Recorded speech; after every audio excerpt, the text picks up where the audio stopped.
Greetings, dear ones. I'm Kryon of Magnetic Service.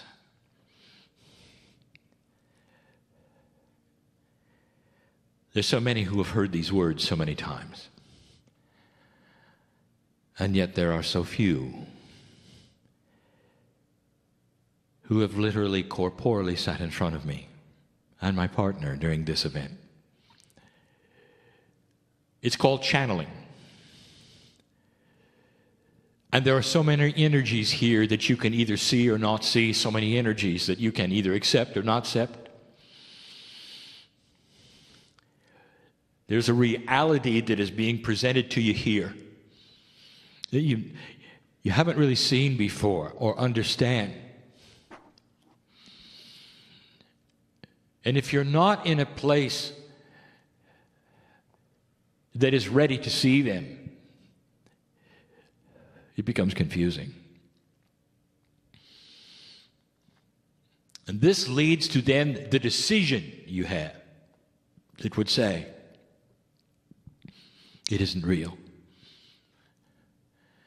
And again, I bring this up as I have over and over and over. Your reality is limited to what you've seen or what you're told should be or should not be. And that's too bad. And that particular thing, the discernment factor of humanity, is a box that even keeps science from seeing what is real. The logic of spirit is expansive. The logic of humanism is not. You often have this philosophy that says, this is the way it is unless you prove it's different. And therefore, the possibilities that something is different is not entered into the equation unless you have absolute solid proof that it is something that you ought to look at. And then the box is restrictive. I represent the great central sun. This is a metaphor, of course, for the creative energy. There is no sun that is the center of anything. The metaphor is that the sun for you is everything. It gives you life, it sustains you, keeps you warm. It's the thing you want to bask in when you relax. It's a metaphor. Central, meaning it's in the middle, as it should be. There's no bias, therefore, whether it's higher or lower. It's in the middle. It's the creative source. It's God.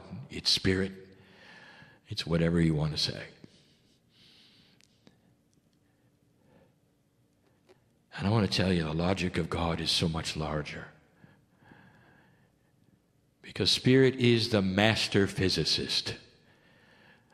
And all the mysteries that you perceive as mysteries in the entire universe and the galaxy that you look at are simple rules known to God.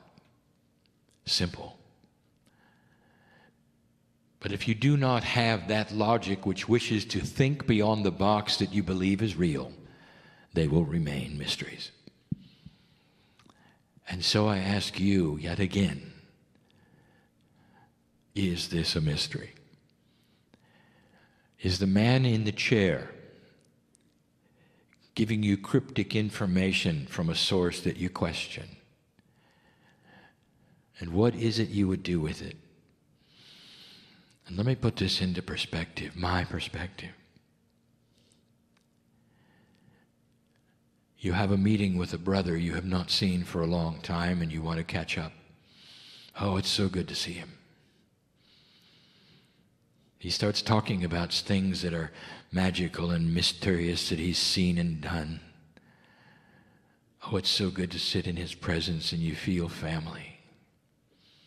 Or do you?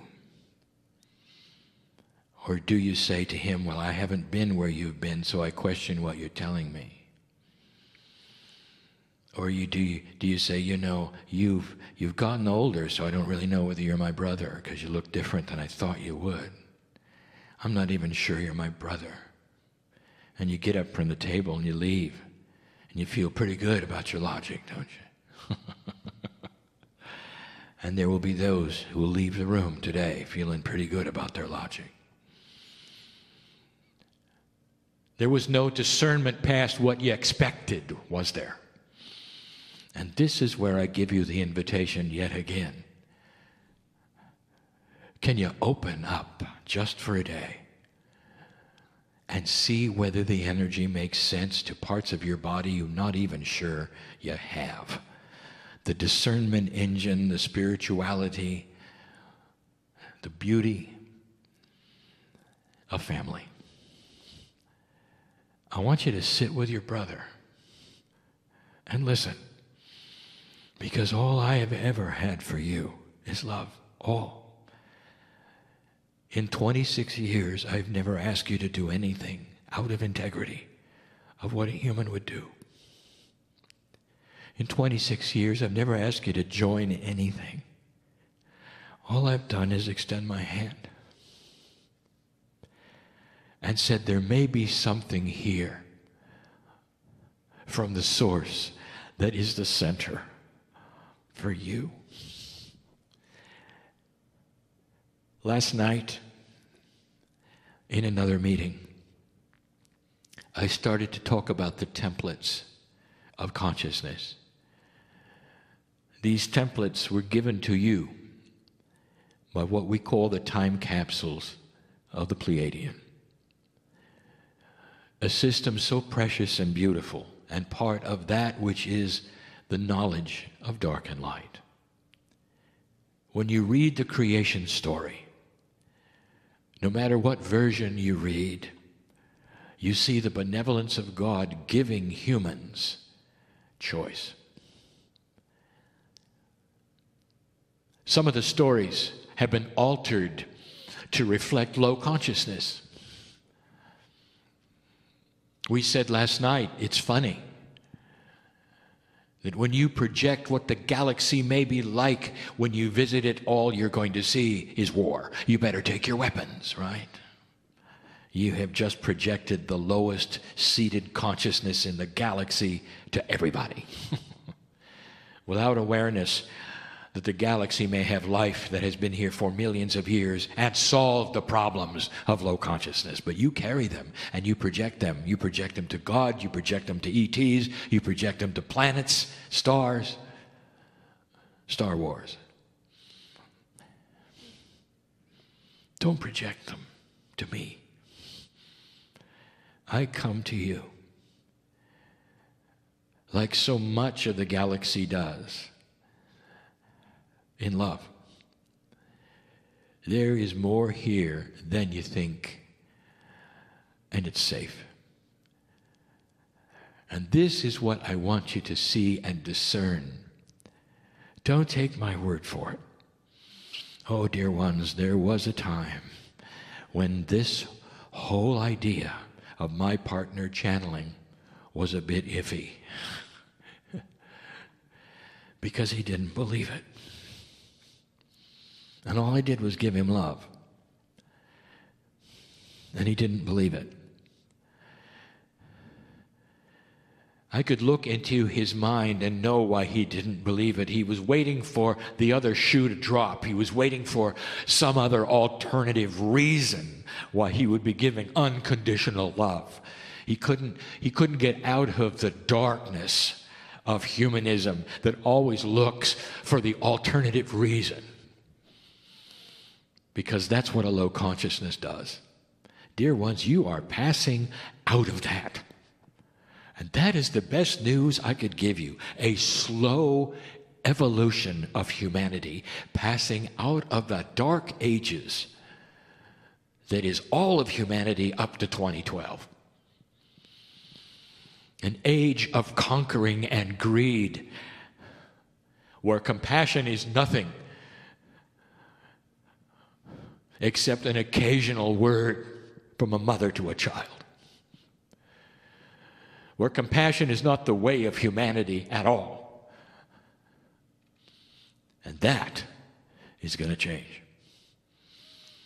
Is it possible Is it even in your reality to think maybe you can graduate from an old human nature to something that is new?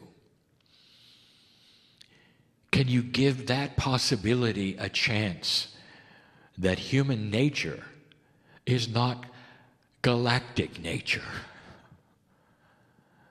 And that you're going to start a growth period of wisdom.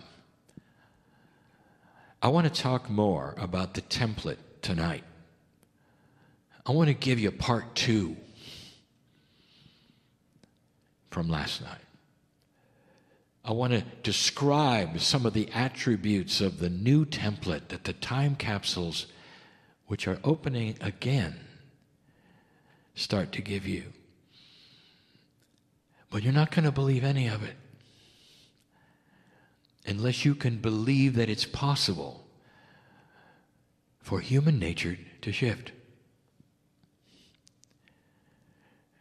The issue, as I described before, is reasonable.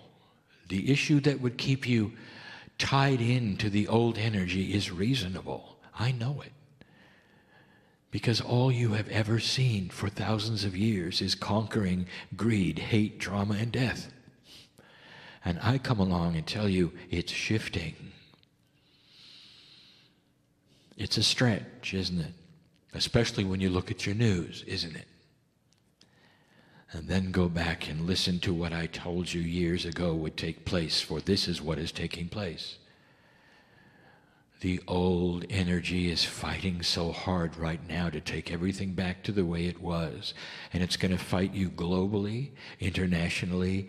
It's going to fight you domestically and personally. It wants to beat you up in personal ways, make you tired and give in and say, oh, nothing is ever going to change, therefore I won't look anymore. There is no spiritual thing that is any different than it ever was, therefore I will stop looking. And dear ones, if you do that, then the enemy has won. The old soul carries a light quotient which is enormous. And what I mean by that is every single old soul in the room holds a box of light that is incredible, and it's just peeking out of the crack at the moment for what you could do. And this light is a metaphor for a higher consciousness of wisdom that is going to change your life, make you live longer. You won't have a choice because the light will cure you even of aging, dear ones. That is what is ahead. What do you think? Real or not? We'll talk later.